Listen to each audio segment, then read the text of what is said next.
Nandito ako. Look at that. Beautiful, beautiful. Ang buhok ko naman, oh. Beautiful place. It's the water. Ang galing, ang ganda. Naku, baka naman ako madulas dito.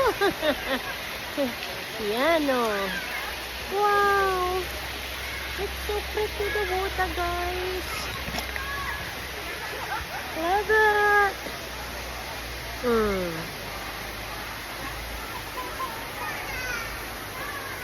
Mamaya, magsaswimming ako. Napakita ko lang yung tubig sa inyo. I just want you to let you know that it looks like in a country in the Philippines. It's remind me back home, guys. Remind me back home. Love it.